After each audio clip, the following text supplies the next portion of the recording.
디모데전서 6장 6절부터 10절입니다.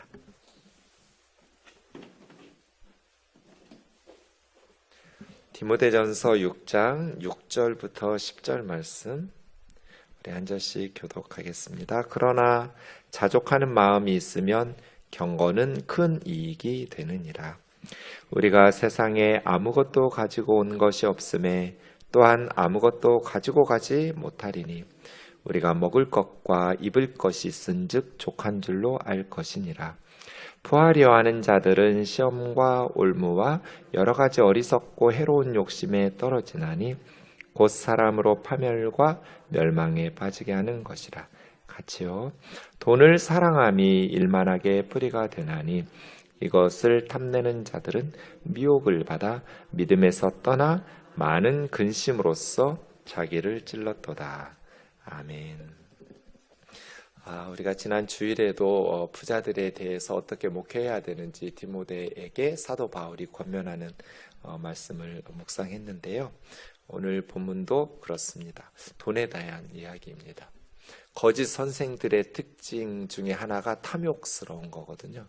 그래서 목회자들이 탐심을 부리고 물질에 있어서 예수님이 우리에게 주신 대로 정말 그 사역의 모습을 본받으려고 하지 않고 세상에서는 뭐 성공할수록 더 이렇게 풍요롭게 많은 것들을 누리면서 살아갈 수 있지만 그리스도인들 또 특별히 사역자들은 그런 세상의 방식이 아니라 예수님께서 우리에게 주신 삶의 방식대로 따라가야겠죠.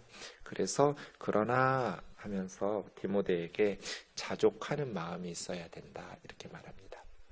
원문에 보면 마음이라는 단어로는 없고요. 그냥 자족하는 것 이렇게 되어 있습니다.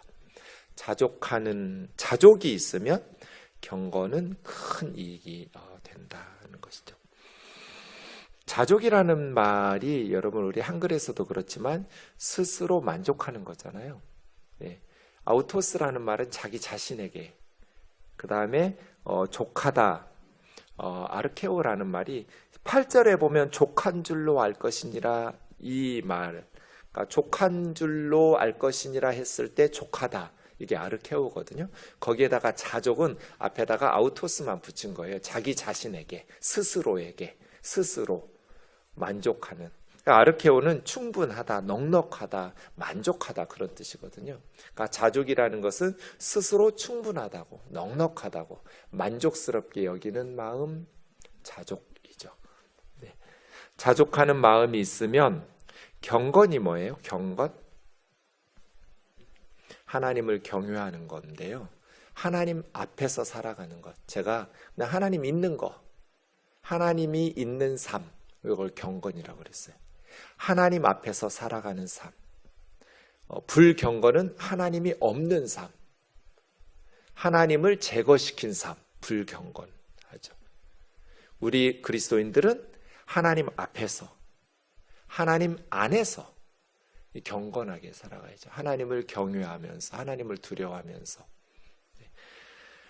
우리의 신앙생활이 하나님 있는 삶인데 하나님 있는 삶을 산다는 것은 하나님의 말씀에 순종하는 삶이잖아요.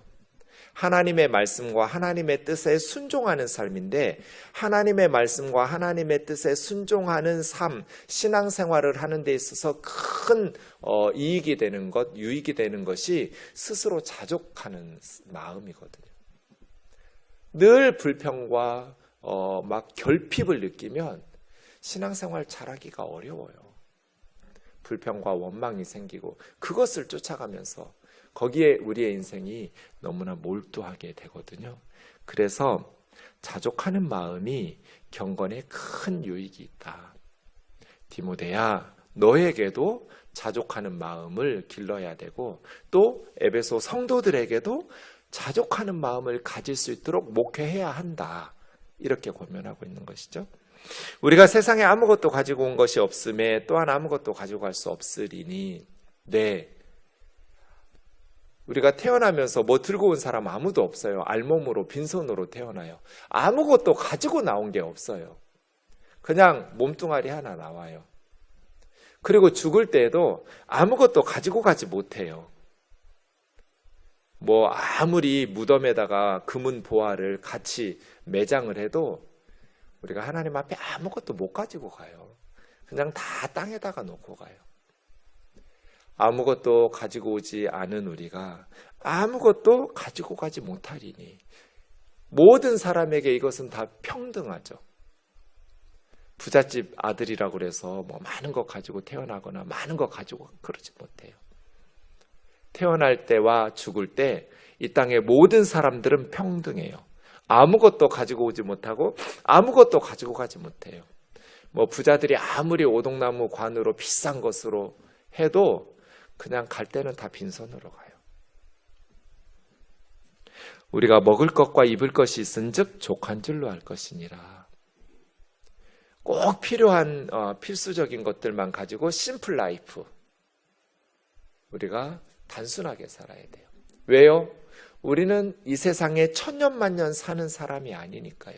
이 세상은 우리가 영원히 거주할 처소가 아니에요. 우리는 이 세상에서 잠깐 머물다가 우리의 본향을 향해, 천국을 향해 가는 나그네예요. 그렇죠? 우리는 순례자라고요. 본향을 향해 가는 여행객들이에요. 여행을 갈 때 꼭 필요한 것만 담아서 가죠. 사용하지도 않을 거 바리바리 싸들고 여행 가는 사람이 어디 있어요?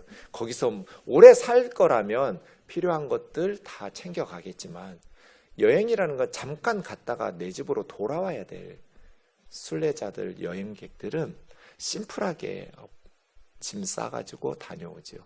이 세상은 먹을 것과 입을 것이 있은즉 족한 줄로 알아라.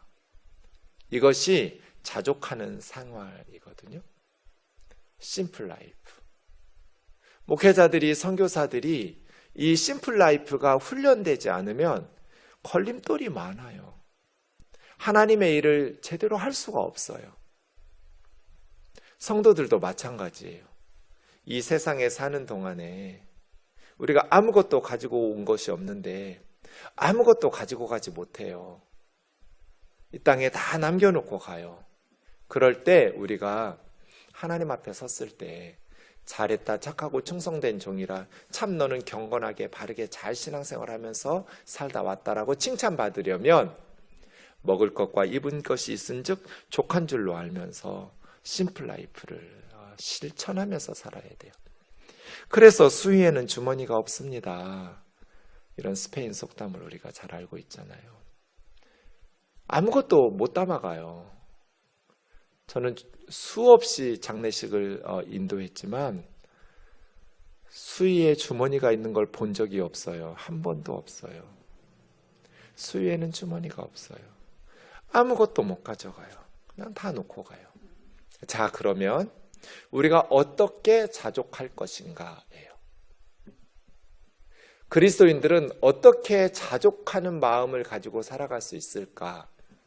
빌립보서 4장 11절에서 13절, 자족이라는 단어가 성경에 2번 나오는데요. 오늘 본문에 나오고요. 빌립보서 4장에 또 나와요. 내가 궁핍함으로 말하는 것이 아니니라.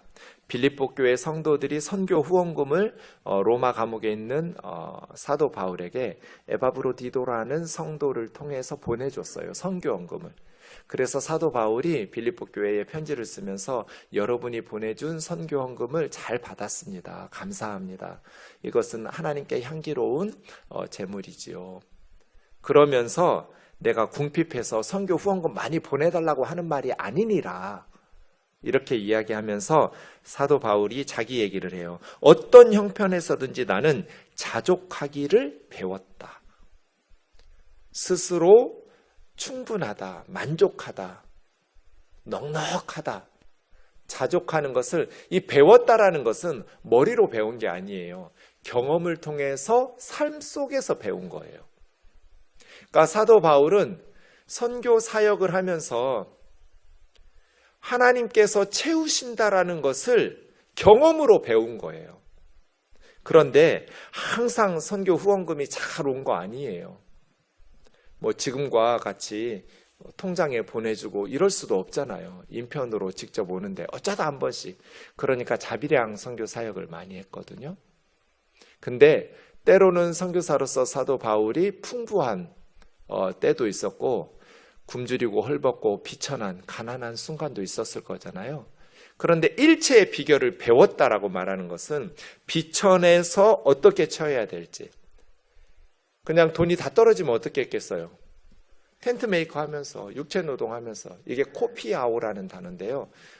선생님들이 가르칠 때 코피나도록, 이게 수고라고 번역됐어요. 한글 성경에. 사도 바울이 그 단어 여러 번 썼어요. 내가 밤낮 수고하여 선교비와 사역비, 생활비를 충당했다. 너희에게 부담을 주지 않으려고. 코피아오. 밤낮으로 일해가면서 선교사니까 복음 전하고 말씀 가르치고 싶지만 사력비가 없으면, 후원이 떨어지면 직접 일하는 거죠. 또 후원이 이렇게 빌립보 교회 같이 참 고마운 교회거든요. 빌립보 교회처럼 사도 바울에게 쓸 것을, 선교비를 후원해주면 그만큼 일하는 시간을 줄이고 선교에 집중할 수 있었겠지요. 그래서 비천할 때도 하나님 불평하고 원망하고 아우 나한테 이런 일까지 시키시고 이렇게 투덜거리지 않고, 또 그렇게 비천하다고 해서 부유한 사람들 시기하고 질투하고 불평하고 원망하고 그렇지 비굴해지고 굽신거리지도 않고, 또 풍부하고 부유해진 상황이라고 해서 목에 힘주고 교만하고 거들먹거리고 그러지도 않고 나태하고 게으르지도 않고, 이걸 배웠다는 거예요. 선교 사역의 경험을 통해서 비천할 때도 예수님의 제자답게, 하나님의 자녀답게 살아가는 법을 배웠고, 풍부하고 부유한 상황 속에서도 어떻게 해야 되는지, 그것 때문에 나태해지거나 교만해지지 않고 정말 어려운 지체들을 도와가면서 겸손하게 사역자로서 마음 자세에 흐트러지지 않고 모든 일 배부르고 배고프고 풍부와 궁핍에 처할 줄 아는 일체의 비결을 배웠노라. 이건 경험으로 습득했다는 뜻이에요. 하나님께서 꼭 필요한 만큼 공급하신다라는 것을 배운 거예요. 그리고 하나님께서 공급이 끊어지고 없으면 지금은 내가 뭔가 일해야 될 상황이구나 하면서 그렇게 열심히 일하면서 스스로 자비량 선교 사역을 감당한 거예요. 그러면서 우리가 알고 있는 내게 능력 주시는 자 안에서 내가 모든 것을 할 수 있다, 이렇게 고백하죠. 이 말은 예수님 안에서 뭐든지 다 할 수 있다는 뜻이 아니에요. 문맥상 선교하는데 아무 어려움 없다는 뜻이에요.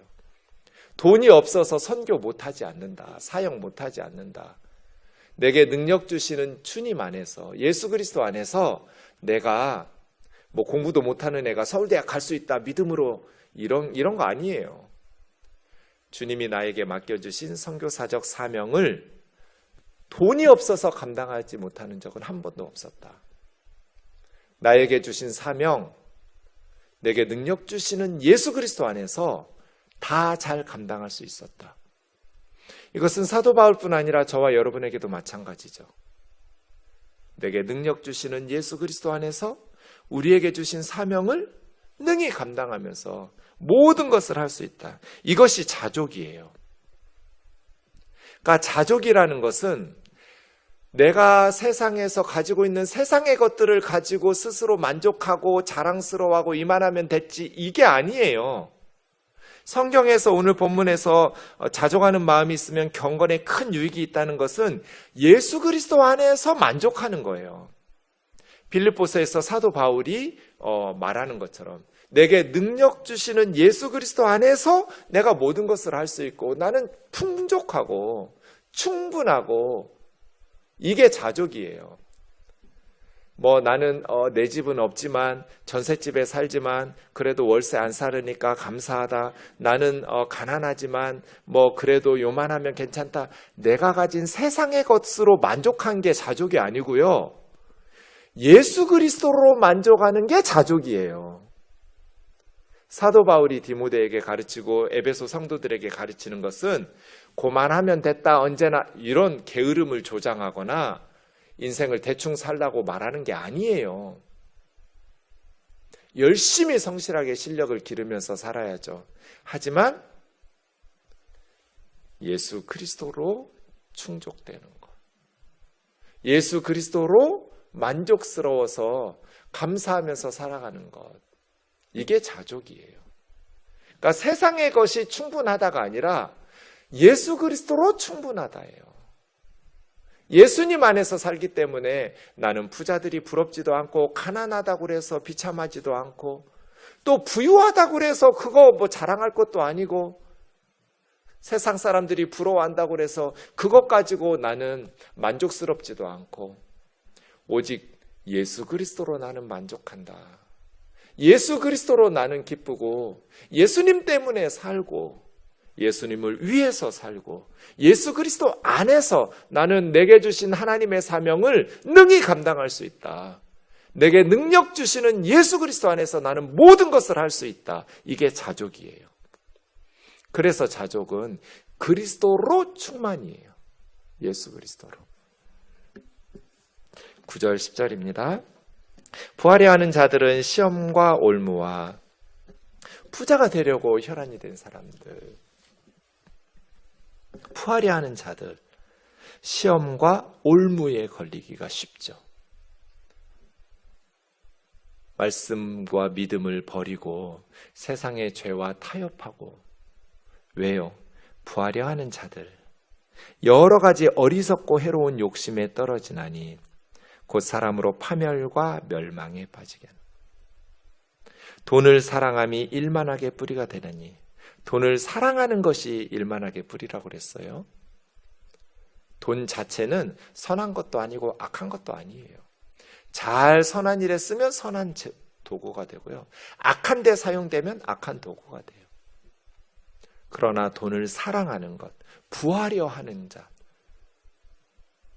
일만하게 부하려 하는 것이 만 가지 악의 뿌리, 그럼 만 가지밖에 안 되나? 그렇지 않아요. 원문에 보면 모든 악의 뿌리 그렇게 되어 있어요. 숫자로 만 가지만이 아니에요. 그냥 일만하게 뿌리라고 번역한 것은 그만큼 모든 것, 원문은 더예요. 모든 악의 뿌리가 돈을 사랑하는 것이다. 여러분, 도둑질을 왜 해요? 왜 사기를 쳐요? 왜 무정하고 무자비하고 이기심과 질투와 탐욕과 경쟁, 싸움, 전쟁, 살인, 다 돈을 사랑하는 거잖아요. 돈 때문이잖아요. 시기, 질투, 미움, 분열, 돈에 욕심을 부리고 돈을 사랑하기 시작하면 거기서 악의 뿌리에서 뭐가 나오겠어요? 악한 열매가 맺히겠죠. 삶이 망가지는 거예요. 그래서 파멸과 멸망에 빠지게 되는 거예요. 그래서 그리스도인들은 돈에 대해서 욕심을 부리고 돈을 사랑하는 마음을 가지면 안 돼요. 제 아내가 오빠 둘이 있거든요. 3남매인데요. 저희 장모님이 저를 정말 좋아하셨어요. 사위를 정말 저도 우리 장모님 너무 좋아하시고요. 그래서 형님들 살아계시고 할 때, 장모님 살아계실 때 하루는 저희 집에 찾아오셨어요. 그리고 무조건 끌고 은행에 가시는 거예요. 은행 가자 그러는 거예요, 저한테. 그래서 왜요? 그냥 갈 일이 있어. 그래서 말씀을 하셔야 제가 은행에 가죠. 어머니 이제 아버지는 소천하셨으니까요. 우리 장모님이 가진 모든 재산을 제 앞으로 주고 싶은 거예요. 형님들은 잘 사니까 저희가 제일 못 살아서 그렇기도 했나 봐요. 제가 어떻게 해야 될까요? 어머니 집, 어머니 가진 통장 이거 다 저희 주시겠다고. 그래서 제가 어머니, 권사님이 분별력이 있으셔야죠. 어머니가 그렇게 저희한테 몽땅 물려주고 가시면 형님들하고 저희하고 어머니 천국 가신 후에 우애하게 살 수 있겠어요? 형님들이 아무리 돈이 많아도 저희한테 어머니가 다 전 재산을 물려주시면 어떻게 형제지간에 우애하고 살겠냐고. 그래서 제가 다 거절했어요. 나는 유산이 필요 없다고. 나는 주책주의자이기 때문에, 주님이 책임지는 주의자이기 때문에 주님이 책임질 거라고. 지금까지도 그래왔고 앞으로도 주님이 필요한 만큼 주실 거라고. 어머니 이런 식으로 하면 우리 형제들 간의 우애는 끝난다고. 돈이 얼마나 요상해요, 여러분. 돈이라는 게 거기서 욕심을 부리고 돈을 사랑하면 일만 악의 뿌리가, 모든 악의 뿌리가 거기서 나와요. 미움과 분열과 형제지간의 우애가 깨지면서 시기, 질투와 싸움과 다툼이, 전쟁을 왜 해요? 돈 때문에 하잖아요. 일만 악의 뿌리가 돼요. 그래서 그리스도인들은 절대로 돈을 사랑하면 안 돼요.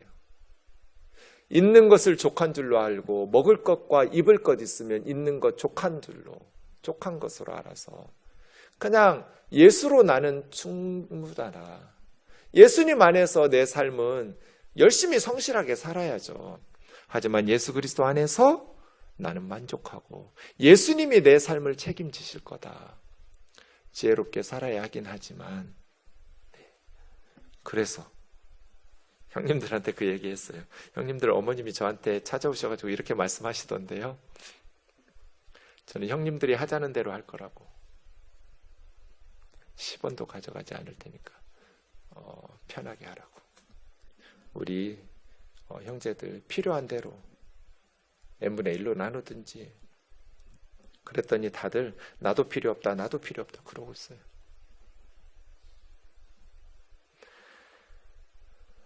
돈을 사랑하면 욕심을 부리고, 돈에 욕심을 부리면 형제지간에도 우애가 깨져요. 부모 자식 간에도 좋은 관계가 깨져요. 돈을 사랑하는 데서 일만하게 뿌리가 거기서부터 시작해요. 그래서 그리스도인들은 돈에 있어서 깨끗해야 되고, 욕심 부리지 말고 정직해야 되고, 그렇게 해야 돼요. 돈 하면 이제 제가 생각나는 구절은, 예수님 말씀은 누가복음 16장이에요. 돈에 대해서 예수님은 3가지로 정의를 내리셨어요. 참 우리에게 명심해야 될 주님의 말씀인데요.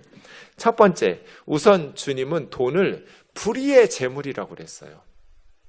불의한 재물. 2번 반복해서 불의의 재물, 불의한 재물. 이게 첫 번째 돈의 속성이에요.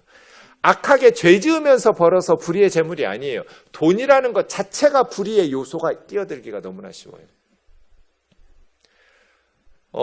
저는 교회에서 사례비를 받아요. 제가 받는 그 사례비에 불의의 요소가 없을까요? 엄청 많을걸요? 제가 무슨 도둑질해서 벌었기 때문이 아니에요. 우리 교우들의 헌금으로 저에게 교회에서 사례비를 주죠. 그런데 교우들의 헌금 속에 다 정직하고 깨끗한 돈만 들어가 있을까요? 대기업에 다니는, 직장에서 다니는 월급을 받아요. 대기업에서 행하는 모든 사업이 다 정직하고 의로운 사업만 있나요? 중소기업이나 약한 기업들, 트럼프를 엄청 훌륭한 크리스찬이라고 어느 목사님이 SNS에 썼길래 내가 얌전하게 댓글 하나 달았어요. 목사님, 다시 생각해봐 주세요. 예배도 안 나가고 교회도 안 다니는 사람이 무슨 신실한 크리스찬이에요? 그리고 트럼프가 사업을 어떻게 했어요? 수많은 기업들 도산시켰어요. 피눈물 빼고.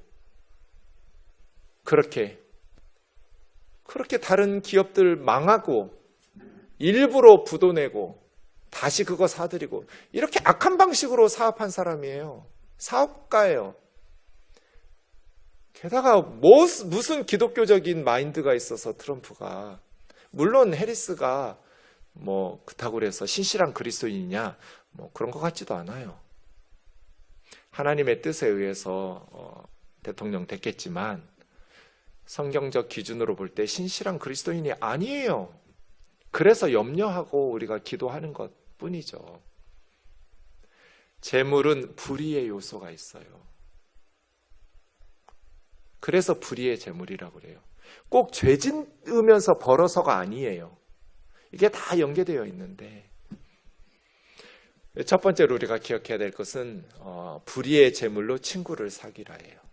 그러니까 돈 모으는 재미로 인생 살지 말고 사람을 얻으라는 거예요.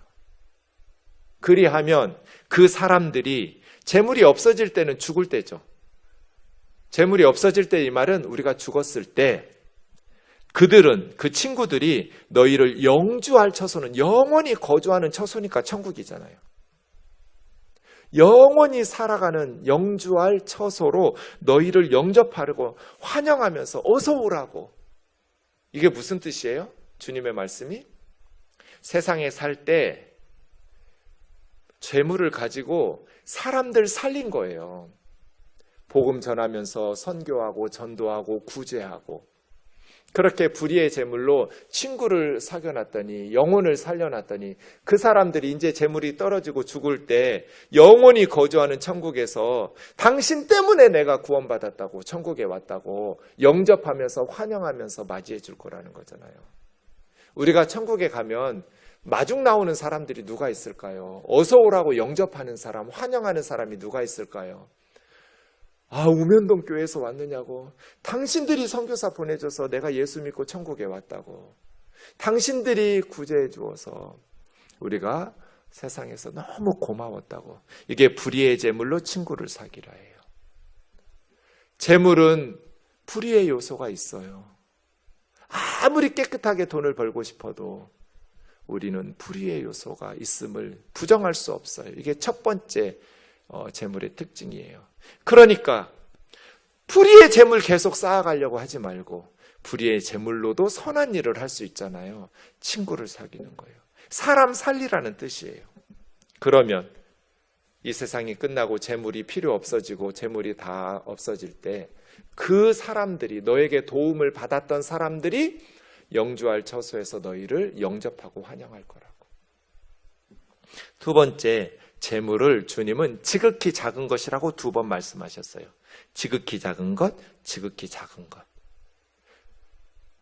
돈 많지 않아서 가진 게 얼마 없어서 지극히 작다고 말씀하신 게 아니에요.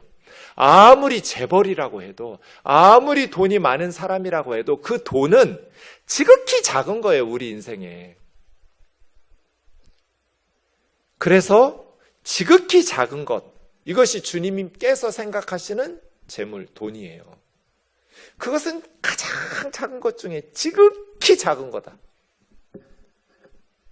근데 우리는 어려서부터 돈을 엄청 큰 것으로 만들어 놓은 사회가 이게 천박한 천민 자본주의 사회예요.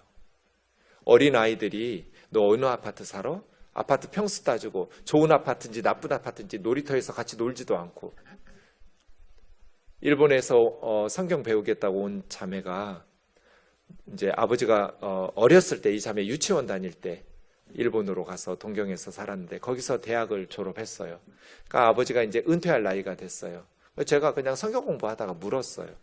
엄마 아빠 은퇴하면 이제 한국에 오시겠네? 네, 그러시겠죠? 이제 뭐 회사 은퇴하시면 한국에 와서 사시겠죠? 그럼 너는 어떻게 할 거야? 목사님, 제가 그거 많이 고민해 봤거든요. 이제 얼마 안 있으면 엄마 아빠는 한국으로 돌아갈 텐데 나는 어디서 살까? 한국이 옛날과 달리 지금은 발전해서 일본 못지않게 너무 살기 좋대요. 또 자기는 한국 사람이니까 한국이 더 좋대요. 그런데 자기는 한국에서 살 자신이 없대요. 그래서 미국이나 일본에 남아서 살 것 같대요. 왜? 너 한국 사람인데 왜 한국이 요즘 발전해서 살기 좋은데 왜 한국에서 살고 싶지 않아? 목사님, 제가 교회 청년부 갔거든요. 제가 일본에서 한 번도 받지 못한 질문을 받았어요. 뭔데? 좀 친해지면요, 애들이 다 물어봐요. 가는 교회 청년부마다. 너 어디 살아? 어느 아파트 살아? 좀 더 친해지니까 니네 아빠 연봉이 얼마나 돼? 뭐 이런 거 묻더래요. 왜 묻겠어요, 목사님? 어디 사는지 그 배경을 가지고, 나의 배경을 가지고 나를 판단하는 거잖아요. 나는 그런 사회에서 살고 싶지 않아요. 일본에서는 한 번도 그런 질문을 받아본 적이 없대요. 어디 살아? 어느 아파트 살아? 돈은 얼마나 벌어? 사람 자체에게 관심을 가지고 그 사람이 무슨 생각을 가지고 어떤 신앙을 가지고 어떤 인생을 살아가는지 그 사람에게 관심을 가지고 사귀어야지, 그 배경을 가지고 그 사람을 판단하고 그거 따져가면서 사귀고 그 다음에 멸시하거나 막 우러러보거나 학벌을 가지고 따지고, 이게 천민자본주의예요. 주님은 지극히 작은 것이라고 그랬는데, 교회가 이렇게 많은데, 일본은 교회도 별로 없는데 왜 우리나라는 이런 천민자본주의의 노예가 되었을까요? 미성숙한 그리스도인들 말이에요. 말씀대로 만들어야죠, 이 세상을. 물질은 지극히 작은 거야. 어려서부터 가르쳐야 돼요. 어느 아파트 사느냐에 따라서 끼리끼리 놀이터에서 노는 이게 웬 말이에요, 이게. 어려서부터 우리 아이들 그렇게 망쳐놓은 게 어른들이고 부모들이잖아요. 부모들의 생각이 썩어 있으니까 아이들이 어른들 하는 말 듣고 아이들이 놀이터에서 그런 이상한 짓을 하는 거잖아요. 그렇게 삐뚤어진 아이들이 어떻게 건강한 마음을 가지고 세상을 행복하게 살아갈 수 있겠어요? 주님은 재물은 불의한 거다. 그리고 지극히 작은 거다. 그런데 지극히 작은 것에 충성돼야 된다. 정직해야 된다. 지극히 작은 것에도 불의하면 누가 큰 것을 맡기겠느냐는 거예요. 큰 것에도 불의하죠. 작은 것에 정직해야 큰 일에도 정직한 사람이 되는 거잖아요. 11절, 너희가 만일 불의한 재물, 재물을 불의의 재물, 불의한 재물, 이렇게 두 번 말씀하셨어요. 충성하지 않으면 누가 참된 것으로 너희에게 맡기겠느냐. 그 다음 세 번째 재물을 주님은 남의 것이라고 그랬어요. 이건 남의 거 빌려서 남의 것이 아니에요. 우리가 가지고 있는 재물은 하나님이 주신 거예요. 남의 거예요. 내 거가 아니에요. 남의 것에 충성하지 않으면 누가 너희의 것을 너희에게 주겠냐. 재물은 불의한 거고요. 지극히 작은 거고요. 남의 거예요. 이렇게 세 가지로 주님 말씀하셨어요.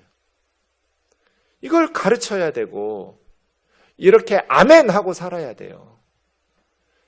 재물은 불의한 요소가 있으니 우리가 불의의 재물로 친구를 사귀어야 된다.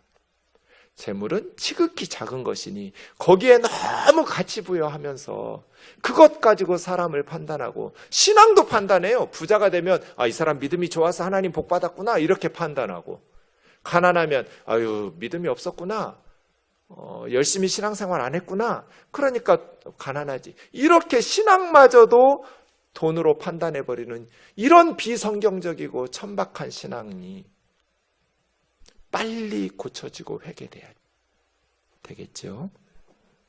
13절, 집 하인이 두 주인을 섬길 수 없나니. 어떤 하인이 두 주인을 섬기는 종이 어디가 있어요? 예수님 시대에 모든 종은 한 주인만 섬기죠. 두 집 주인인 종이 어디 있어요? 이를 미워하고 저를 사랑하거나 이를 중히 여기고 저를 경히 여길 것임이라. 이런 것처럼 너희는 하나님과 재물을 겸하여 섬길 수 없느니라. 그러니까 재물이 주인 노릇할 수 있어요. 하나님의 자리를 빼앗기에 가장 위협적인 우상이 재물이 돈이에요. 만모니즘이에요. 그래서예요. 우리는 돈을 종으로 삼아야지 주인으로 섬기면 안 되는 거죠. 근데 자꾸 돈이 주인 노릇 하려고 그래요.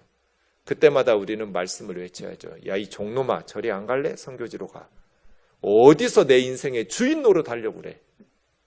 내가 너 때문에 사냐? 우리 예수님 때문에 살지? 이렇게 돈의 주인이 되어야 했고 하나님을 섬겨야지.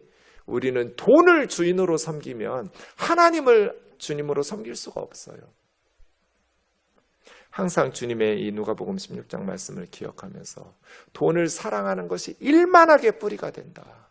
여기서부터 모든 죄가 시작된다.